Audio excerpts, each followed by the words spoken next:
we still can hope that for Sunday, circumstances will change. But if they don't, one of the elements of preparation for the commemoration of the destruction of the temple is preparing to fast. It's a fast day. One of the two 25-hour absolute fasts. For those who aren't familiar with the Jewish custom, the word fast in some quarters has very loose connotations. Liquids are okay, and vitamins are okay, and so forth and so on. For us, a fast means nothing goes in your mouth, period. Not liquids, not solid, nothing. And it's a 25-hour fast. Means the only other one in the year is Yom Kippur. And the Rambam, in his laws of fasts, lays out what the purpose of fasting is in general. And then we should give some thought as to how to apply it to this particular fast that's coming up. Thank you very much.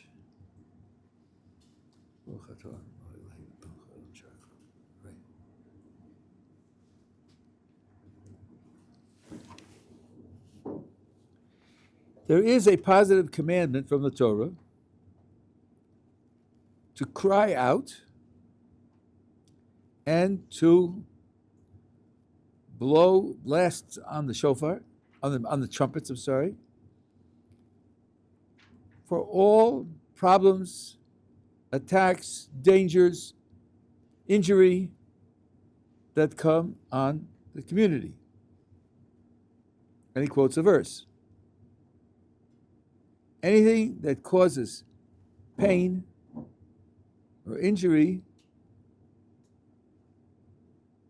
like famine or locusts, it's a mitzvah from the Torah to cry out and to blow the trumpets. And this performance is one of the elements of tshuva.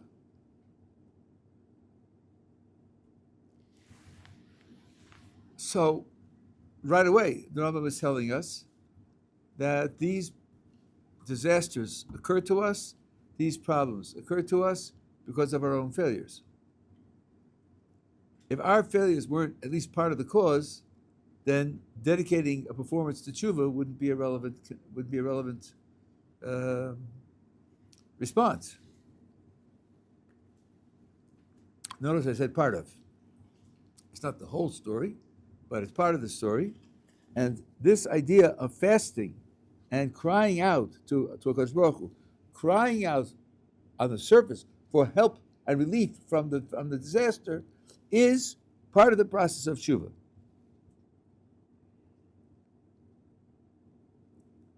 Because the disaster is occurring to the community because of their failed actions, their evil actions. And he quotes another verse. And this disaster happens to them in order to change their bad actions. Now, again, I'm not saying that the bad actions are the sole cause.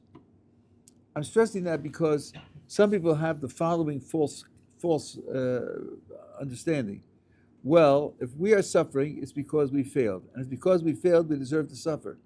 And therefore, those who are oppressing us, those who are attacking us, are innocent and guiltless because we deserve it anyway. And they go on to say, again wrongly, since we deserve it, if they decided not to attack us, we would have suffered some other natural disaster because we deserve it. Both of those propositions are false. Even if someone deserves some kind of corrective for what he's doing, it doesn't follow that anyone who decides to oppress him is guiltless. Number one, he may not have the authority to issue the response. And number two, his intentions also play a role. If it's just an accident that the victim deserved to suffer, and the criminal who's oppressing him is doing it for his own gain or doing it just viciously, that doesn't mean the criminal is innocent. But we who are on the receiving end, we have to know that our part, our hand in the causation of the disaster is something that it's in our hands to address. So this is part of the process of tshuva. And now in the third paragraph, he says the fundamental idea that I want to get to. But if they don't cry out and they don't blow the trumpets, so why would they do that? Why would they not cry out and not blow the trumpets? Because they say, this is just the way of the world. Sometimes there's peace and sometimes there's war. Sometimes there's plentiful rain and sometimes there's drought. Sometimes there's health and sometimes there's illness. That's the way the world runs, randomly, uncontrolled, unmanaged. If that's the attitude, and therefore, why should I cry out? Who am I crying to? What good will the crying do? If they treat it as simply blind nature, and this is only an accident that this happened, this is cruelty.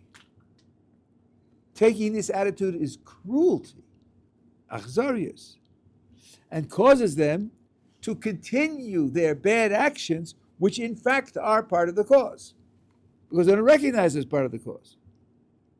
And therefore, the divine providence, which is trying to call attention to their failures and trying to influence them to improve their failures, will intensify. And he quotes more verses to prove that. So there's two things going on here. Number one, there's a recognition that it is the result of your three things. There's a recognition that it's our failures that make us susceptible to the tragedy. And therefore, we have to work to improve our failures. But it's not just in general. You're not perfect. And since you're not perfect, therefore, you're susceptible to various tragedies that take place. No, in the case of the tzibur, in the case of the community, there's a direct relationship between the tragedies that take place on the one hand and the kind of failures that you have. You can analyze in the way in which the tragedy takes place to find out what in particular the failure of the congregation is that's bringing these tragedies upon them. And then by repairing this particular failure, you have an antidote to the tragedy. So someone who doesn't participate in the tshuva of the congregation has a double failure. Number one, he's not participating in trying to improve performance. And number two, he's not participating in the process of analysis by which one can understand specifically why this tragedy took place and where the repair has to take place to respond to this particular tragedy. In other words, in the case of the congregation, and it's not true for the individual, but it's true for the congregation, there's a message in the tragedy. And that message is meant to be learned and used to address what it is that's failed. Now, this kind of analysis is not easy. You need to have someone who both knows the Torah encyclopedically and also understands the circumstances that in the concrete world that are facing us. In Megillah Esther, when Mordechai starts wailing through and going through the streets, and people are crying and praying because of the threat of Haman to destroy the Jewish people, and Esther doesn't know anything about this, and she hears a report. She sends a trusted messenger, and she says to the messenger, ask Mordechai, Mazeh ve'al mazeh. Two questions. Mazeh means, what are the forces that we are facing? Who are our enemies? What political power do they have? What leverage do they have? What's their motivation? Who are our allies? What leverage do we have? Can we bribe someone? Or can we look for allies somewhere else? What are the actual circumstances that we're facing? In addition to that, ve'al mazeh, what does divine providence, which is behind these phenomena, what does it want from us? What particular failure that we are performing is the failure that's leading us to be susceptible to these forces. You need to know both. That's the message that Rabbi Meiselman taught me about this. You need to know both. Because if you don't know the concrete circumstances, then you don't know the message in the challenge. And the message in the challenge is part of the way to analyze what failure it is that's leading you to be susceptible. And then you don't know how to address it by fixing that particular failure. So you need someone like a Mordechai, like an Esther, someone who is encyclopedic and who has closeness to a Kodesh Baruch Hu in terms of their service of him and their attachment to him, to be able to analyze something like this. This is not for each one of us to sit and speculate and read the political analysts and all the rest. When you have leaders of the generation, people who have that kind of knowledge and who have that kind of closeness to Kodesh Baruch Hu, and they express themselves, not always do they express themselves. There is a statement in the Talmud, Kishem, Shemitzvah, Lomar, Davar Hanishma, Kach Mitzvah, Shelo Lomar, Davar Shelo Nishma. Just as it is a mitzvah to say that which will be heard, it is also a mitzvah not to say that which will not be heard. So when people, in all their wisdom, complain that the rabbis aren't making pronouncements about something, they have to stop and think whether even they themselves are ready to hear what they have to say, or whether they will pass judgment, just as they're passing judgment on the silence of the leaders of the generation. So they'll pass judgment on what they say, and they'll evaluate it. They'll decide, is it right or isn't it right, and should it be criticized, and should we go along or shouldn't we go along? To people like that, often there's nothing to say. That's not the kind of response that you're looking for. Now, where we are sitting, so this is something during the fast to think, where am I failing personally? Where could I do something that's appropriate? When you're crying out to Kodesh Baruch Hu and recounting the tragedies that took place, think in terms of wanting to be part of the congregation. In this case, it's the whole Jewish people, elevating themselves to be closer to Kodesh Baruch Hu. Also, there are things that have been said concerning the present tragedy that we are facing that, at least in general terms, we should take into account and then look to the leaders of the generation for guidance as to how to address them.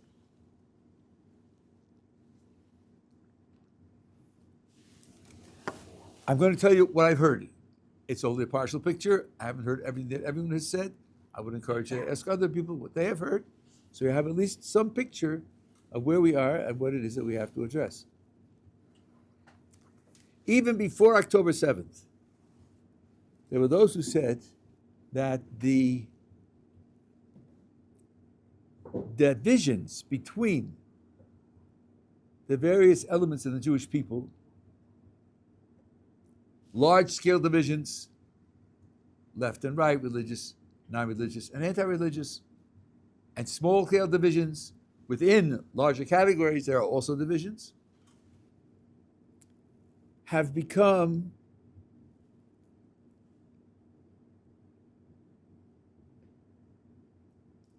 low-grade, egotistical politics. When the attitude is, well, let me put it in positive terms.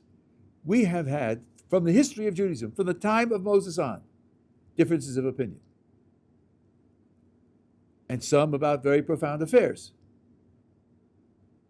But in almost all cases, each side recognized the legitimacy of the other side to have an opinion and simply disagreed with the position that they took. So it wasn't a person-to-person battle, it was an idea-to-idea battle. You could preserve the unity of the Jewish people together with differences of opinion. And indeed, differences of opinion are built into the creation. The Talmud tells us that just as people's faces aren't the same, so their opinions aren't the same. The Talmud tells us that where you have human beings that mint money, they have a form into which they pour the molten metal, or they have a stamp that stamps it, and every penny looks like every other penny. Because Baruch Hu has an original stamp, the stamp of Adam Arishon, but everybody comes out to be different. There are really no duplicates. Even in identical twins, there are no duplicates, full duplicates. So there are going to be differences of opinion. That's built into the human condition. Baral says the reason why there are 71 members to the Sanhedrin. I don't believe that anywhere in the world you'll find a culture whose supreme judicial organ has 71 members.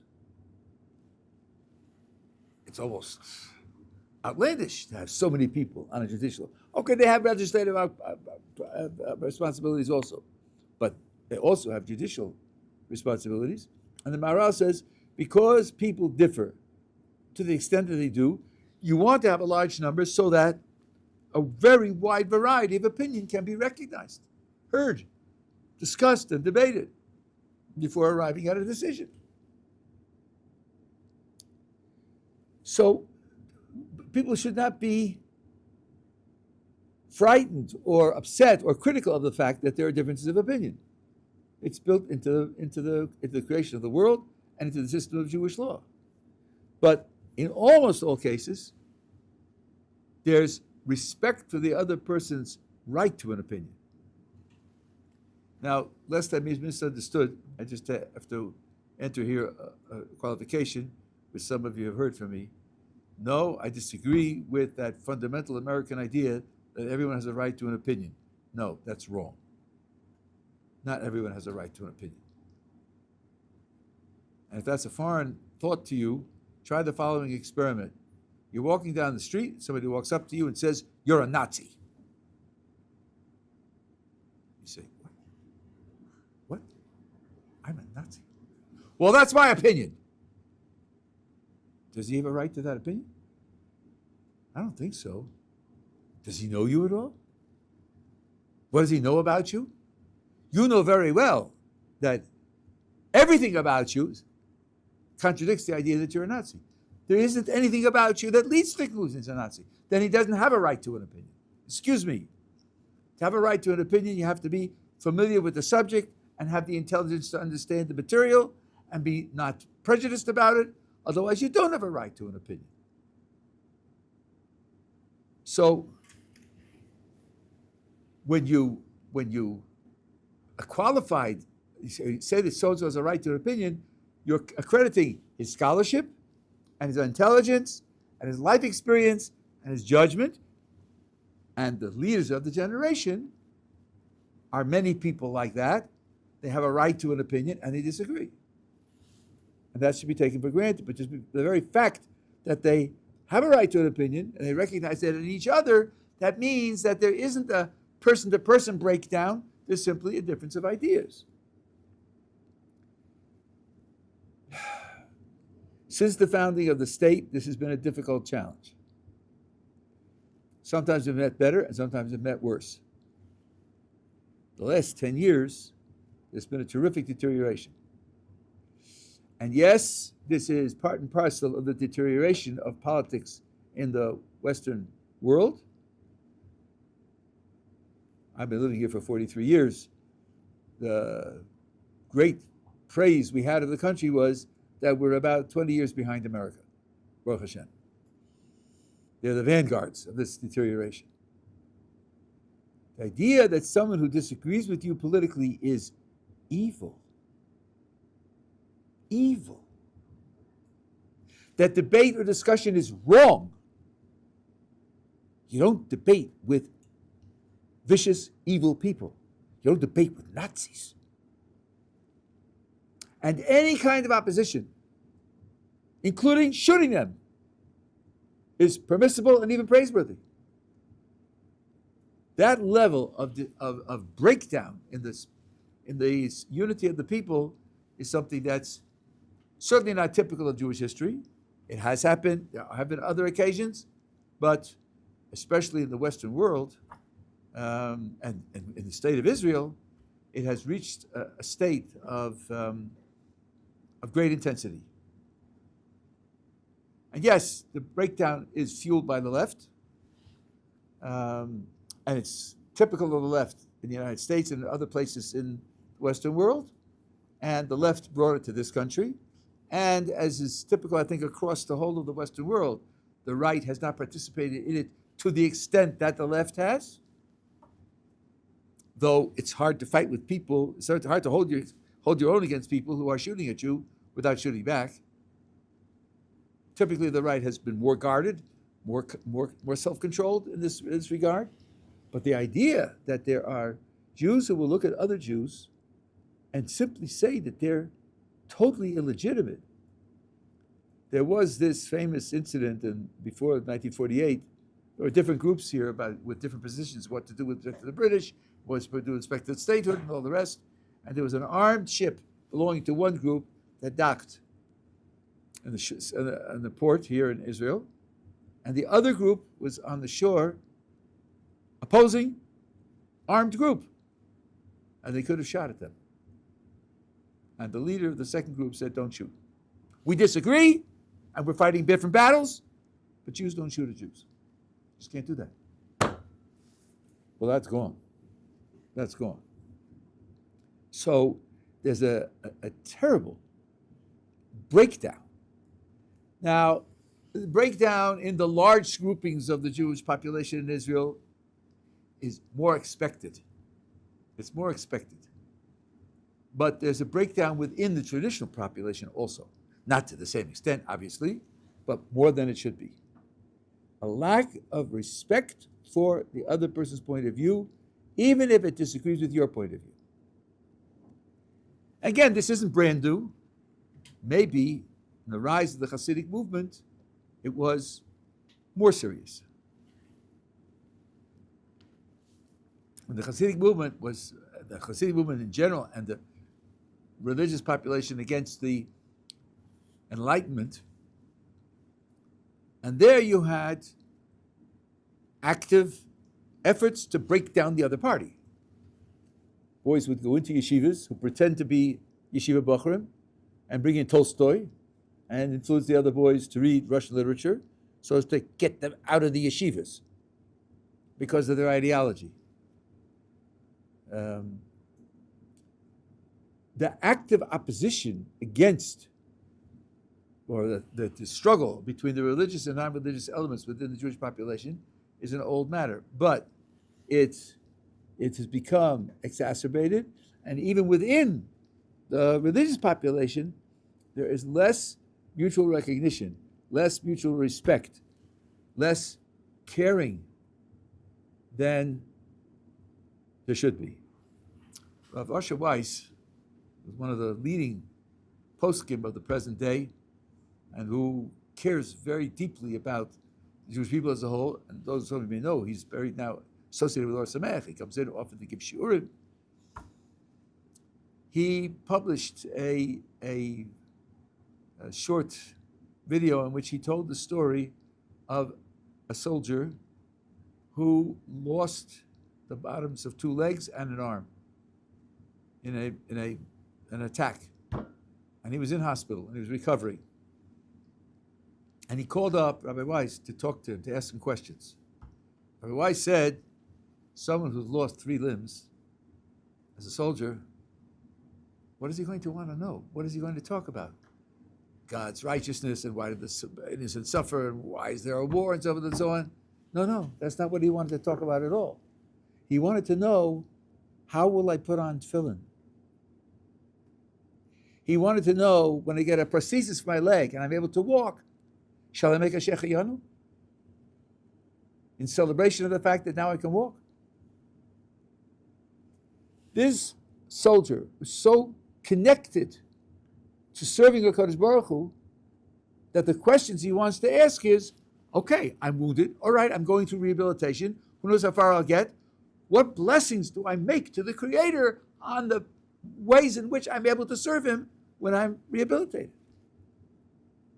So Rabbi Weiss explained this, explained the beauty and the greatness of this person, and then he said, true, he's not part of our subdivision of the religious population, but we have to recognize his greatness.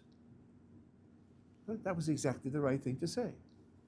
Yes, He doesn't wear a black hat and a long coat. Correct. But look at him. Look at what he wants. Look at what he's living for. And be inspired by that. And support that. Appreciate that. Does that mean I have to turn a blind eye to all of the weaknesses in their particular way of serving Hakadosh Baruch Hu? No. But if I'm really smart, I won't turn a blind eye to my weaknesses either. So he's part of a group that has a certain strategy, which has certain strengths and certain weaknesses in serving Hakadosh Baruch Hu. I'm also part of a group that has certain strengths and certain weaknesses in serving Hakadosh Baruch Hu. Yes. We all have things we do well. We all have things that need to be improved. And therefore, I should be open to be able to appreciate the greatness in their group, what they are able to accomplish, and use it to inspire me to do a better job in my group. And not feel that because we disagree about various things, we have to be against one another. My Rebbe Zatzal, the Boston Rebbe, stressed this throughout his whole life. And he went to identify with groups who don't, he used to wear the what they have now, the white knitted yarmulkes, like the Nanach yarmulkes, that they wear. I remember he was at a Mizrahi gathering, and he said, I wear a knitted yarmulke also. It was on Shabbos. Right? It's a point of identification. Okay, I come from Hasidic stock, and you don't come from Hasidic stock. But we're all Jews, we're all trying to serve HaKadosh Baruch Hu, and we have to recognize each other. So I'll give you another example of how far I went with him. He was in Boston half the year anyway. Before that, he was there all the year. And I heard this from a friend of mine who was there, present at the time. There was a Reform rabbi who made a public announcement. I challenged the Boston Rebbe to come to my synagogue to debate religion. So Rebbe sent back a message, I'm not coming to your synagogue to debate religion, but your members and you too are invited to come to me, and we'll talk about various things. You're invited to come to me. Well, of course, Reform Rabbi didn't come, but some of his members came, and they had a meeting. So at the meeting, one of the members asked the Rebbe, according to you, are we good Jews? That's a really interesting, tricky question. Are we good Jews? The Rebbe said the following.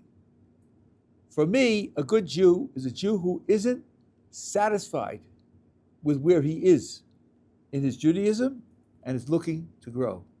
And the very fact that you came here shows me that you are good Jews. Now, that's T-R-U-E. That is the truth. Being good isn't measured by whether you keep Shabbos or not, whether you keep kashrus or not. Where did you come from? What education did you have? What inspiration did you have? What terrible obstacles are in your way? What kind of lies do you have to live through in order to just maintain your Jewish identity? We had a boy here from Pittsburgh who came from a conservative background, and he went to an after-school religious education program. And one day, the teacher said, we have something that may be of interest to you. We have here a woman who's a member of the Orthodox community, and you can ask her questions about Orthodox Judaism, which I think was a wonderful thing to do. So one of the students asked, we know that there are fringes that you're supposed to put on your clothes, tzitzis. Could you tell us something about that? And she said, I don't have the exact transcript, but this was the message. Yes, the Torah talks about that. Fringes, 4 corners to the garments, and so on and so on. No one does that anymore. Okay. His teacher said that just woman is Orthodox. She says no one does it anymore. What do you expect from him? He should go do an examination or an exploration to see whether his teacher and this woman are wrong? What do you expect from that? He's maybe 14 years old. So nobody does it anymore. Okay, so there are things that aren't done anymore, and it's up to you, and so on and so on. Now you get this guy, and he ends up in a Reform synagogue. What are you going to call him? But if he comes to the Rebbe, who obviously isn't part of his religious, his subgroup of Jews, he comes to the Rebbe and wants to talk to him. This person has an open mind. This person is willing to learn. This person is willing to think about changing. That's terrific. That's terrific. Aren't we failing also? Aren't there things that we need to fix? Are we really as open-minded as we should be to see the things that we need to fix? So this idea of being one Am, one nation. Here's another example that was given, I forget who gave it a few years ago, but I think it was a very good example. Some children who are raised in religious families leave religion. That happens. It's not as big as some people make out, but there is such a phenomenon. How do you react to that? How do you respond to that? How do you evaluate that? So the thought that this person expressed was, when you're thinking about that subject, ask how you would react if it was your child. Your child. Would you simply say, well, then throw him out. He's terrible. He's rebelling against God. Nothing's worse than that. I think you'd also wonder, but he's my child. Am I going to really throw him out? It's like, what will be the best for him? If I throw him out, will that be the best for him? Why do you care about what's the best for him? He's a rebel. Yeah, but he's my child. And that's right. Now, if you think about the one who stepped out, who isn't related to you, but he's your brother. She's your sister. We are a family. Rav Hirsch teaches that the laws that govern relationships between Jews and Jews, which are different from the laws that govern relationships with Jews and non-Jews, the chief reason for the difference is that with respect to Jews and Jews, you're dealing with someone in the same family. And you don't treat people in the same family the way you treat other people. You treat other people justly, righteously, fairly, but people in your family you treat with love and commitment and responsibility and concern that you don't have for people outside. So when you hear about this phenomenon and you think, they're my children, my siblings, then you're rightfully torn between the horror at what they're doing on the one hand and your feeling for them as fellow Jews related to you that you have a responsibility for. You have love for them. Love outlasts this kind of failure. Indeed, there are various crimes in the Jewish legal corpus which carry the death penalty. The Talmud says something, if you don't know it, it's really shocking almost. The Talmud says, all of our methods of execution are designed to be as painless as possible. Why?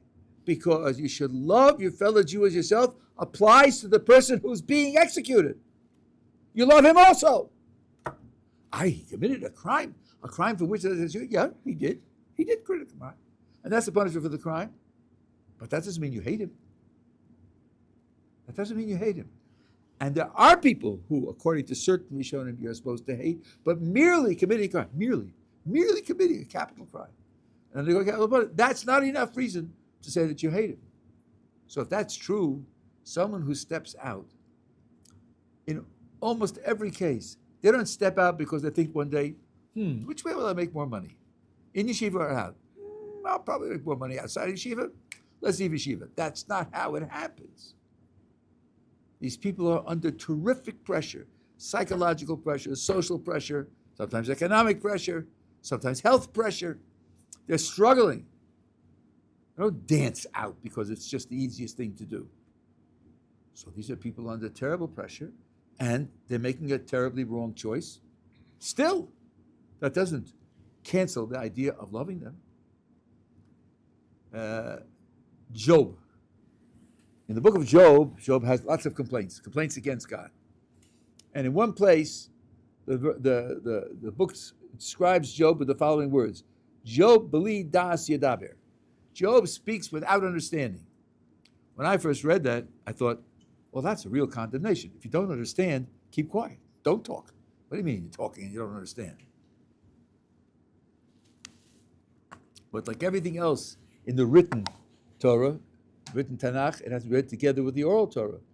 The Gemara Bava Basra says that's a misunderstanding altogether. The Gemara is the Torah, the Tanakh there is justifying Job. He didn't have understanding because of the pain that he was undergoing. And a person who says something in pain isn't responsible for what he says. He isn't responsible for what he says. So you don't look at the words coming out of his mouth, you look at the person. The Chazal are telling us if he's in pain, he's not responsible for what he says. Well, it's also true if he decides, God forbid, not to keep Shabbos, not to keep kashrus. He's, to a very great extent, not responsible for that. So, that being the case, you, again, don't detach yourself from the person. You detach yourself from his actions. You detach yourself from his opinions, but you don't detach yourself from the person.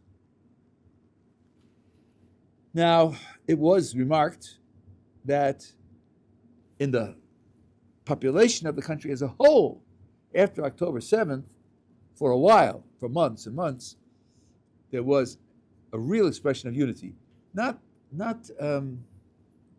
wasn't feigned. It wasn't pretend.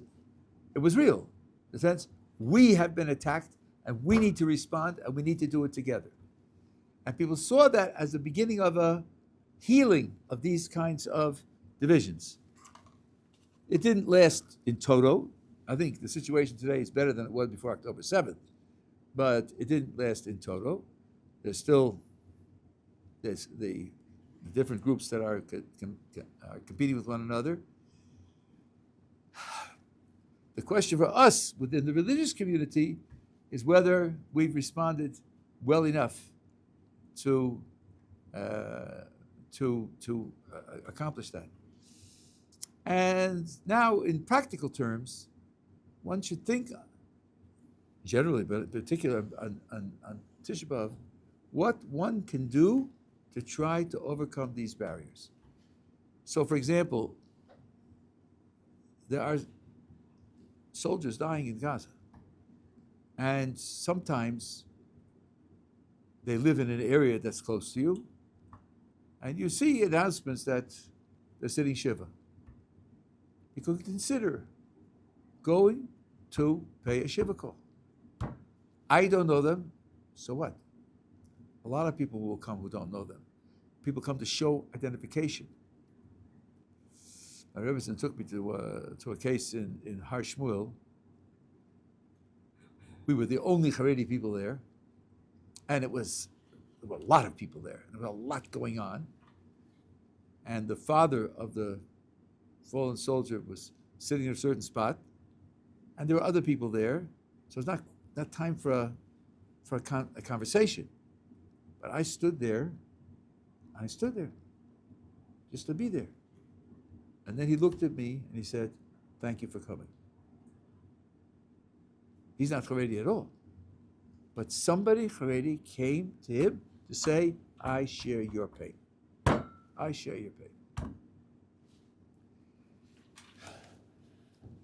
So reaching out to someone who isn't in the same pigeonhole as you, reaching out with respect and with support, is a way to try to overcome these divisions. Secondly, in terms of working on your own attitudes, when you read news items, this one did this or that group did that, it's very easy to get caught up in the political critique. Oh, I know my answer to that. I know what's wrong with that. I know why that's happening, and so forth and so on. To have a kind of inner censor. Yeah, but what attitude are you expressing?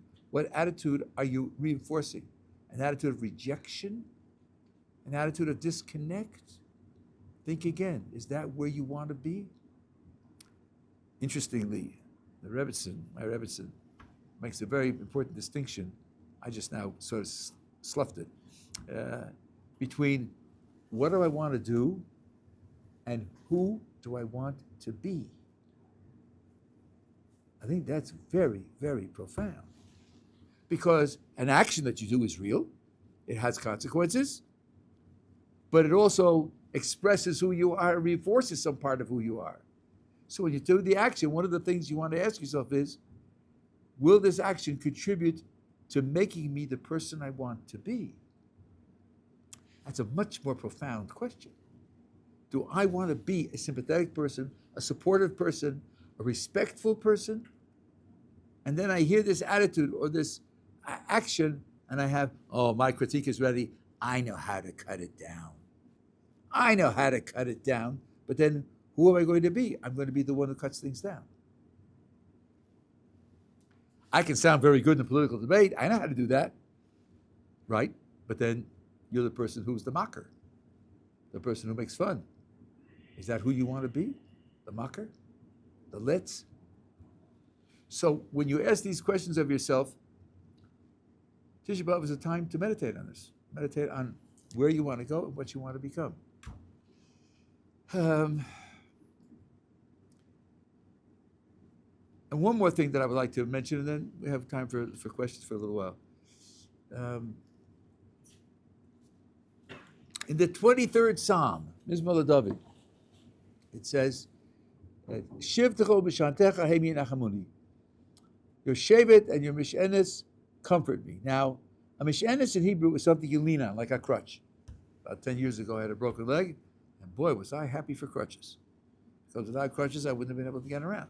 Of course, you'd like to outgrow the crutch, you'd like to be healed, but still, it's a support. A shevet is the rod of instruction. It's a stick with which those who need it are punished. And King David says, they comfort me. What would be the comfort in being hit by the rod of instruction? Well, it depends upon who's holding the rod.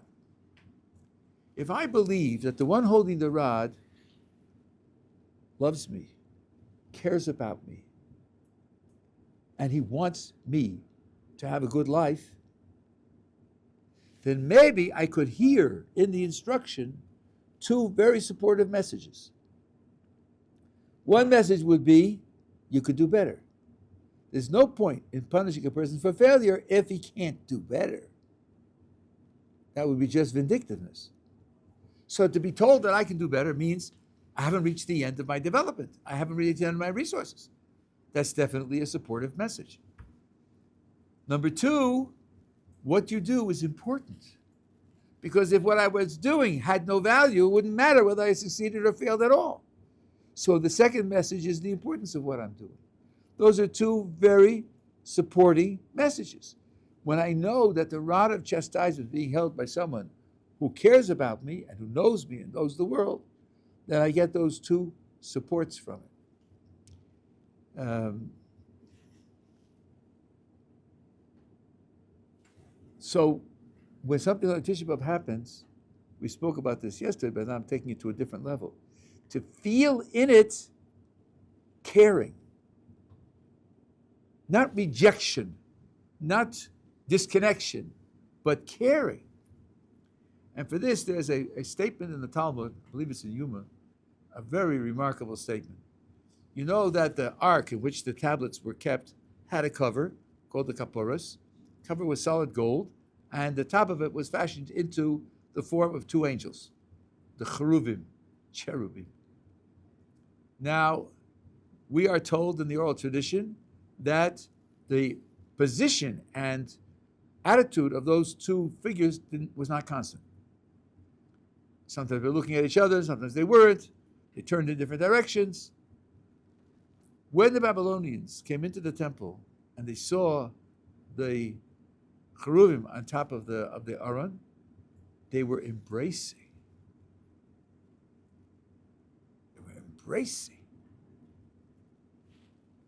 What could that mean? The temple is about to be destroyed. The remnant of the Jewish people is about to go into exile. I forget again from whom I heard this, but it's like the embrace before you leave someone. You're parting from someone whom you love. The last thing you do is hug each other to express your love for each other before you separate. That's extraordinary. We failed to the point where the temple has to be destroyed. We failed to the point where we didn't deserve to live in the land of Israel. And the last vision the Kodesh Baruch Hu gives us is an embrace. That's the way it has to be understood. It has to be understood as something which is coming to us from the one who loves us, cares about us, invests in us, is looking forward to the restoration, but this is necessary now. If we do that, it's not all down. It's not all disconnect. It's not all abandonment. On the contrary, it's not really abandonment at all. It's rather a matter of restructuring the relationship and the interaction in such a way that it can overcome the failure and then lead on to the ultimate success. That's part of preparing for Tisha. Questions? Yeah. Somewhat unrelated to the topic, but I feel like it's still important when it comes to Tisha. So this is sort of a personal experience that I went through, but I think it's something that people can potentially relate to.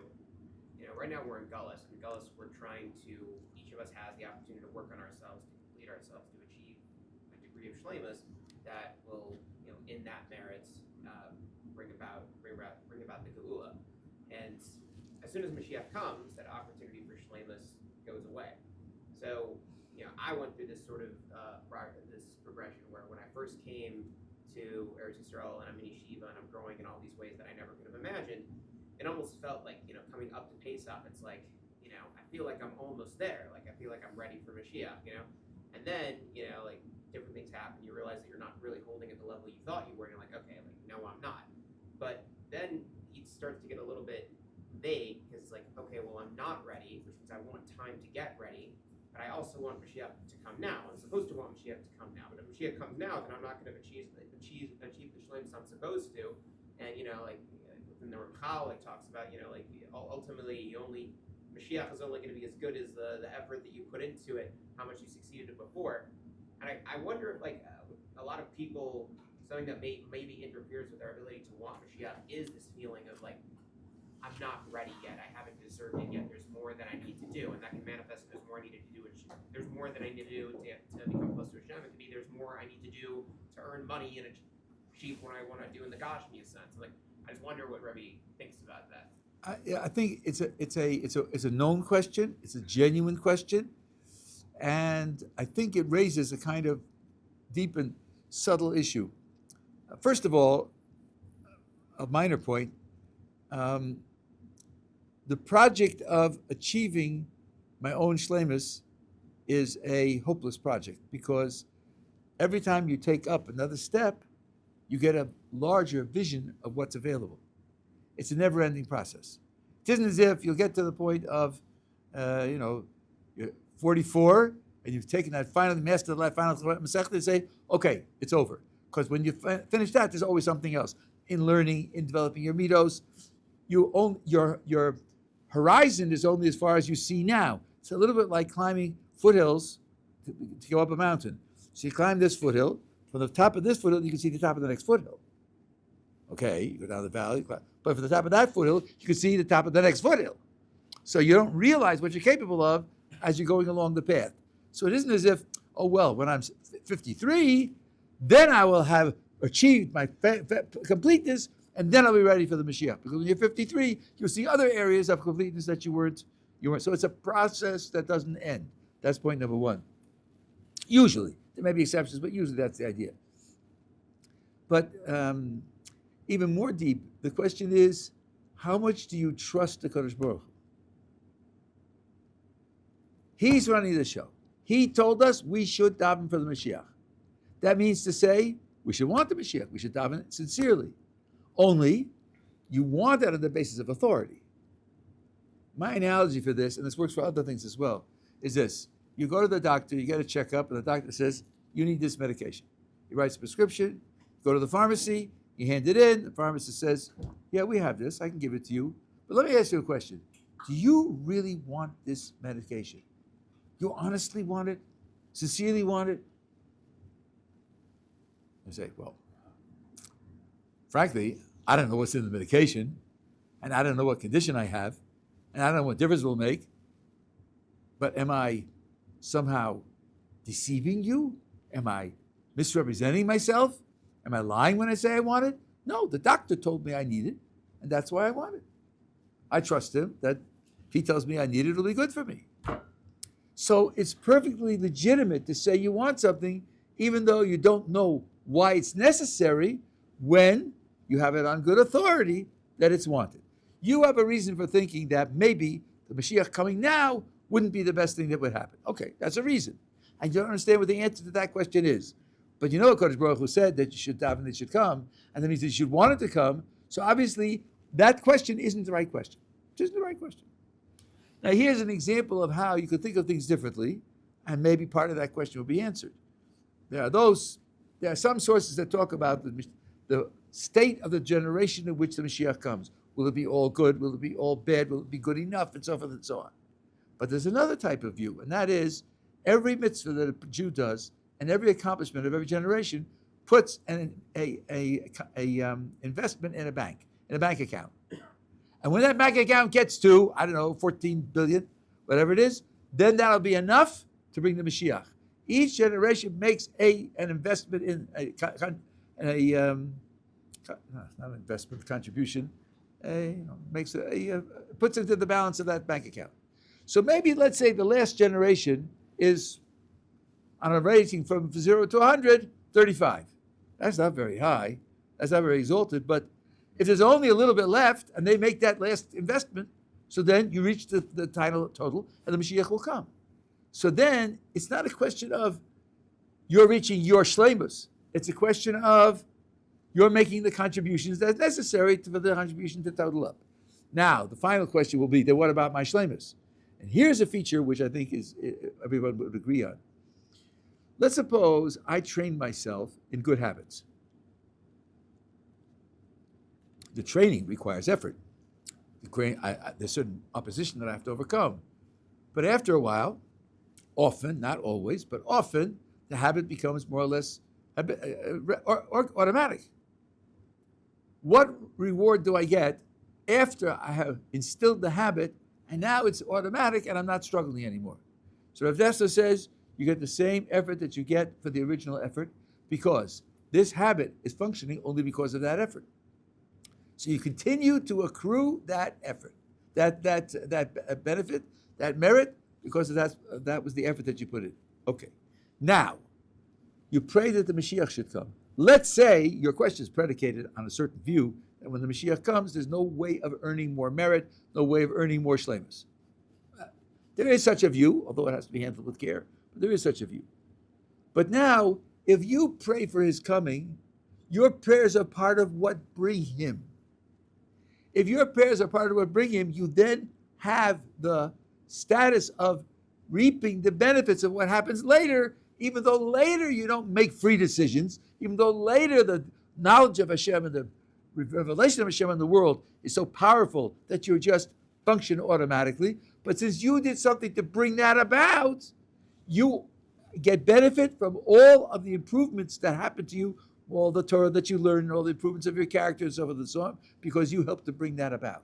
So then that means that even though you don't have free will struggles in the times of Mashiach, you can still achieve more shleimus, more perfection in the time of Mashiach. So that would circumvent the question from the other end, that the premise doesn't have to be true. So these are some things. But I think it's very important. I remember that I faced this many people face this when you pray for the restoration of the temple. Animals, sacrifices. Oh my gosh, how could you want that? Isn't that primitive? Isn't that savage and so on and so on? And when I started out, I didn't have an answer for those questions, but I figured out pretty early I don't have to have an answer. I just have to have it on good authority that that's what we need. It's a little bit like a doctor who goes to a primitive area and he helps the natives in various ways, and then a native comes in with gangrene in his foot, and the doctor says, we need to amputate. What's the matter with you? Have you gone crazy? You're the one who makes us healthy. You're the one who gives us back our functioning. Now you're going to take off my foot? Well, maybe that's the only way to save your life. So maybe that's what has to be done. The smart native will say, he's a doctor and I'm not. We don't have the knowledge that he has. We don't have the expertise. And he's been dedicated to us. He's probably right. So if I take that attitude towards animal sacrifices, I don't know why, I don't know what it's supposed to accomplish, but the creator of the universe told me that that's necessary, so I'm davening for it on his authority. That's not, it's not untrue, it's not insincere, it's a sincere reliance on an authority that deserves to be trusted. So I think that's the deeper point that's also implied there. Yeah. You were talking about bridging gaps earlier between the different sects. How should one act when you want to get closer to you have secular family or friends, but you want to bring them over for Shabbos, you want to bring them over for Hag, but they're going to drive. They're going to do something that will mahal Shabbos or sanctity. You can offer them a place to stay, but if they don't want to stay with you, you kind of understand. You got 5 other families living in that house with you at that moment. Okay, look, this is an old question. It's been, and there are 3 different positions. And if you have it as a practical question, then you should ask a halachic authority that you trust for whom decisions are made. And they go from one end to the other. My Rebbe Zatzal, along with certain, took a kind of middle view. You have to sincerely offer them a place to stay. You say to them, I'm inviting you for 24 hours. That's my invitation. What you do is your business, but I'm inviting you for 24 hours and have a place for them to be able to stay. And they, at that point, come and go. It's not your responsibility. But not everybody agrees with that. So then you should really ask whoever makes your halachic decisions for you to get the policy that you should follow. And then the question is also the other way, can I, if I know somebody keeps a lower level of kashrut, but I want to bring Yeshivat, I want them to feel like they're connected to the Jewish world. Can I go to their home and eat a meal with them, knowing that they may keep chalav nafri or a level of kashrut that I don't keep, if I'm trying to make sure that they feel connected and not. I think it's a question for a posek. I'm not really a posek, but my intuition tells me no. What you say to them is, I look forward to sharing your company. I look forward to a salad and a Coke. And you have your way of doing things, I have my way of doing things. I'm coming to you to show you respect, and I assume that you'll show me the respect of allowing me to live up to my standards. That's all. That's a way. You don't want accepting the other person to involve violating your standards. That's not real respect. I'll give you an example. With this, I have to quit. I have to go. There's an institution called Hillel in the United States, Hillel rabbis on university campuses. And every year they have a nationwide convention, and it's over Shabbos. Now, I know this from decades ago, I don't know what the population is today, but about 10% of the Hillel rabbis were Shomer Shabbos, and the rest were not. All the activities that took place on Shabbos were Shomer Shabbos. So some people complained, it's 9 to 1. If you believe in democracy, why would you do it according to 10% rather than the 90%? The answer was this. The 10% have a religious principle not to violate Shabbos. The 90% don't have a religious principle to violate Shabbos. They just don't care whether they do or they don't. The principle of the 10% carries more weight than the laissez-faire attitude of the 90%. The 90% will suffer less by being restricted on Shabbos in these activities to a Shomer Shabbos organization. Then the 10% will suffer as a group being subject to non-Shomer Shabbos activities that they can't participate in.